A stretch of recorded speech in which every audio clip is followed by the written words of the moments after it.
Hey, what's going on, everyone? It's B. Avery here for another episode of Just My Opinion. Thank you so much for tuning in. I really do appreciate it. In this episode, we are talking about Power Season 6, episode number 8, titled Deal with the Devil.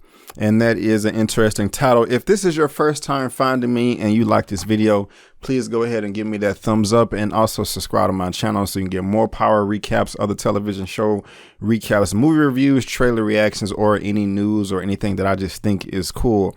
That would help me out a lot. But this episode is crazy. When the episode first started off, I just knew how I was going to start my recap saying that Keisha is getting on my last damn nerve, but I can't believe it. She is dead. Tasha killed Keisha. What the hell, man? What is going on with this show? This is horrible. Like, are you serious? I'm like, I seriously consider like, okay, I don't need to watch Power no more because this is just a show of the straight destruction and negativity. You know what I mean? Like just people just lying and cheating and stealing and murdering each other. You know what I'm saying? It's one thing if, you know, this was all done in self-defense but I mean, this is so much infighting. You know, I mean, there is no end game. Like no one wins. Nobody, no matter how season 6 ends, no matter how the whole Power just show itself concludes, nobody's going to be the winner. You know what I'm saying? Even if every character alive right now doesn't go to jail, and they don't go to jail and they get all the money, you know what I'm saying? And they just get away scot-free and they're rich, they still lose because Raina's dead, Keisha's dead, you know, everybody's dead. Proctor's dead, you know, the little girl don't got, I mean, Cash don't. This is crazy, man. Cash, his dad is locked up. His mom is dead. Proctor, daughter, you know, he's dead, and the wife is dead too. She don't got nobody else. You talking about the daughter? Rain is dead or whatever. Tarik is tripping. You know, Tommy and Ghost trying to kill each other. This is just nuts, man. This is just crazy. But I know I jumped to the end right there. Just starting out the beginning of the episode, Keisha was getting on my nerve because she knew that life, okay, and she put her foot down and she was like, hey, I'm not going anywhere, I want to be included, and she keeps jumping back and forth. I mean, that is your decision, ma'am. You cannot get mad at this point. I mean, you said that you want to live in the suburbs and get away from all this. This dude drops everything and buys you a house in the suburbs, and then when, you know, he's asking you how it is, you just like, it's okay, I gotta get used to it. I'm just like, whoa, what I just don't understand. How can you? And then you showed up with Spanx and 2-Bit and the other dude is dead. He dead too. He got shot by Dre. Everybody's dead. Everybody's dead. Everybody's dying. You know, you showed up like Miss Queen Bee or something at the warehouse trying to when they was moving the weight, acting like you know what's going on, and you obviously don't. But then, you know, when the cops pull you over, when you get confronted by Saxe, you're just like, he killed. Or when Kay came over or whatever and talking about Highland, you tensing up. So just Keisha was getting on my nerve. I did not want her to die. I didn't want her to die. I honestly wanted her and Tommy and Cash to live happily ever after, but that's not going to happen now. I mean, I saw the preview for next episode, you know, so, you know, Tom is probably going to think Ghost did it. And then, you know, the cops going to be on him like, hey, she signed the paper right here. You know, you killed her. You know, you killed Proctor. They don't know that. Well, I can't remember if they do. But you killed Proctor when you found out he was a snitch. And now you're killing your girl too. It's like, man, you know, so it's just a bunch of mess. Just a bunch of mess. But another desperate character in all this mess is Saxe. He is going around shaking all types of trees trying to get the fruit to fall. You know, he is doing everything that he possibly can. The dude is desperate. He was fired. It's kind of funny how that confrontation went down. But I will say that he is good at it because he is the one that went to Tommy and shook that tree and rattled that cage. And that's ended up how Tommy killed his own father.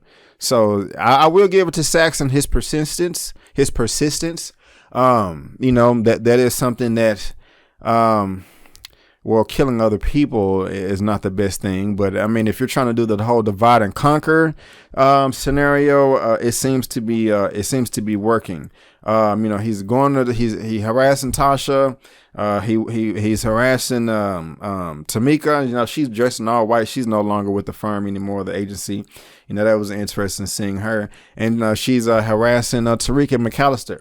And when that dude comes in like, oh, McAllister prep, it's just so funny to me why he talk. I don't know if that's just like some type of meta inside joke, like they're doing that on purpose, enforcing the stereotype. But it's interesting though that Tarik's teacher, is trying to, move in as well and get a slice of that pie. I'm so glad Tarik didn't have the drugs on him. That would have been dumb diddy. But to just drop it off in old dude's trunk like that, that's pretty clever right there. I'm not promoting it, but if you are going to do it, how they are handling it, him and his mom right now, is quite interesting. Another thing that I find very interesting though is the parallel between Tarik and both of his parents, because Tasha right now is literally, his grandmaster teaching him the game, and Ghost is really trying to, get him out of the game. You know what I'm saying? And so he's getting attention and a different type of love from both of his parents. So, he can't say that he's not getting attention and love anymore, but it's interesting, on how, just these sequence of events and how they're turning out, because I see both. I mean, I'm not a parent, but I see both sides of the argument as far as Ghost and Tasha is concerned. Tasha's like, look, this is who he is now. You know what I'm saying? He's going to do it no matter what. We messed up. We effed up.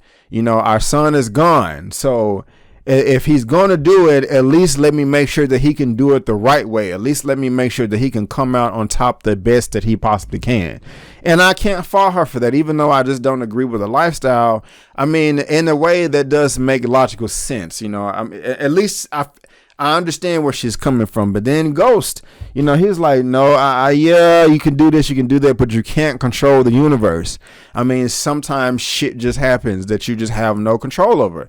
And we know that from watching all the seasons of Power. And so he's like, look, it's just best to just leave this alone. So I'm really liking the way they go there. But as far as like Kate, why don't you just go away, lady? I mean, the way she just imposed in the house like that, and just like, why would you? It's just,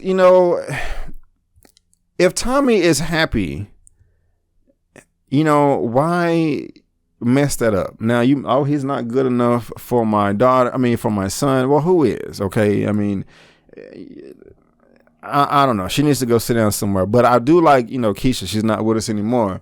I do like the kahunas that she had and just kicked her out, because I thought she was going to fold and be like, Tommy, she's in there on the couch and she won't leave. What are we going to do? I wanted to move. No, but she was like, no, get out of my house. So I got it. She was still kind of just like that, buck-eye face, like, I can't believe this news you're telling me right now. She did that like 4, 5, 6, 7 times in this episode. But I do like that she was able to kick her out of the of her house. Now Tarik is still tripping. I don't know why he's just like, your father. I know we all know Ghost is an ass. We all know that. But and you can't change the past. But he's trying now. And Tarik is just giving him a hard time talking to Ramona when he was trying to get the check. Telling him, oh, don't you got to do a background check? I'm like, Tarik, stop it, man. Like, seriously. Like, why would you do that? I mean, if anything, Ghost right now, your dad is still your payroll. Okay. If anything happens to you, he will bend over backwards to get you out of the situation, since you're trying to be in the drug game right now. But if you keep stabbing your dad in the back over and over and over again, I mean, he's not going to do it. I mean, you saw what he did with the other guy a couple of episodes ago when they had to get $2 million. I can't believe I forgot his name. But I mean, you can't say he don't love you. He may be a horrible father. Yeah, he may be a horrible father and a horrible role model, but he does love you and he does care about you. And so you talking about you feeling alone and stuff, but you got to do a background check. Like, come on, bro, you need to chill out with all that. Like I understand you're mad at your dad, but you can be at the very least be an asshole in private. Don't be an asshole in public. Asshole in private. not an asshole in public. If a lot of people can do that, we will probably be in such a better place. No, I'm just acting crazy. But Saxe is still being persistent. He's going over Angel Rodriguez's house or whatever. She got her a nice little dip in there, with her wife. She was cute, looking good, and she was like, oh, is he not coming for dinner? But I was kind of interested in how that was playing out, because what she found was that Tarik went to go get the ashes of Canaan, and he used this ID of Canaan's biological son. But Saxe really thinks that they're teaming up together, and then Rodriguez is going over and talking to Dre, and she getting some more information, talking about, Tarik is the one that did this. And so it's crazy, man. Like, you have all these loose ends that are just unraveling this ultimate plan or whatever. But like I said earlier, Saxe then got fired or whatever, and that was kind of funny. But I don't know why Ghost had to do what he did as far as recording Tate. I mean, you got screwed, bro. You screwed him and he screwed you back or whatever. I just don't understand what the reason for that was or whatever. But I really want to see how things are going to play out with Tarik and his teacher. That's I'm really interested in just seeing how that's going to play out or whatever. And like, I want some type of dialogue or understanding on why Tarik is just so gung-ho on selling drugs. Tasha and Ghost felt that they had to do it. Tarik, that's not, you don't have to do that, dude. It'd be different, even though I wouldn't agree with this. It would be different if you had the mindset of like, oh my goodness gracious, if I sell drugs, my mom and dad will be proud of me and they'll love me more. That's not even how you, even though I wouldn't agree with that, okay, he just feel neglected, let's get him some help or something, but that's not even how you feel. So I just kind of want to know, how that's going right there. Now, as far as what's that's going on with Tarik, but how is it legal for cops just to come and just pull you out the car like that and then put your son in the back of the car unless you have a warrant or they're under arrest or you're detaining them? There was no dialogue there. I don't know, that just doesn't seem that just seemed kind of shady with me when Keisha got pulled over. How do y'all feel about her signing the paper though? I'm finna say confrontation, not the confrontation, but the I don't know, what was it? It wasn't an NDA, non-disclosure agreement. It was a some paper that cooperates for cooperation. I forgot exactly what it was called, but I was just getting so annoyed with her, man. Because you wanted this life, you knew what it was, and you chose. Okay, so I don't feel sorry for you as far as that's concerned. So she's dead now, but if she was gonna go back to Tommy and be like, nah, I don't know if I can do this. You chose it. Okay, you chose it. You chose it. But Cash is scared, asking Tommy at the basketball practice, and I like the way Tommy confronted her too. He threw them glasses down, but he did have a right and to be upset. But it's also dope that Keisha, he realized, he was like, hey, but you're still here after you found out that I killed Holly. And she didn't even ask no details, like, why did you kill? I think somebody else I think it was somebody that was like, she betrayed Tommy, but it still would have been better. She wanted some details, but she didn't. She was still there. So she was a down ass chick. But I think that was after she got pulled over, after she signed the thing. So, because she said she was just trying to get her son back or whatever. But that sucks. And that's what Tommy was like, man, you still here. And that's what made him want to go buy a ring and propose to her and make this thing a family. But, of course I like what he did, and he stopped Cash from going in the house or whatever, but that just really sucks. I was really rolling my eyes when they started fighting over the gun. I was like, are you serious? This is so cliche. The gun is going to go off and one of them going to get hit and die accidentally. And of course, Keisha got hit, but I don't think she was going to die from that. But I really did not see it coming where Tasha was going to blow her freaking brains out. That was just like, come on, man. Did y'all have to take it there? Like, I know she probably felt like she had to defend herself because Keisha's the one that ran over to the purse. But I don't think Keisha was going to kill Tasha.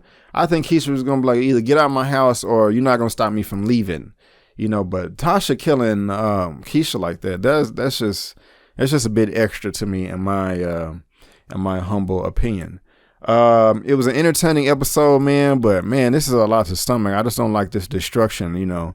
But you know, I mean, it was still entertaining. I'm doing a recap review reaction for you right now.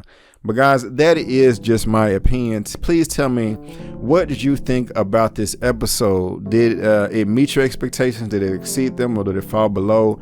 Are you loving the show? Or are you over it? Or are you mediocre? Just tell me how you feel below. Let's get this conversation going and keep it flowing. If you like this video, go ahead and give me the thumbs up. Also, subscribe to the channel. Help me reach 20,000 subscribers. And also look me up on social media, guys. Facebook, Instagram, and Twitter. But again, guys, I just want to thank you so much for tuning in to my opinion/review/reaction for Power Season 6, Episode 8, Deal with the Devil. And before you go, don't forget that my name is Brandon Keith Avery. I'll see you next week. Peace.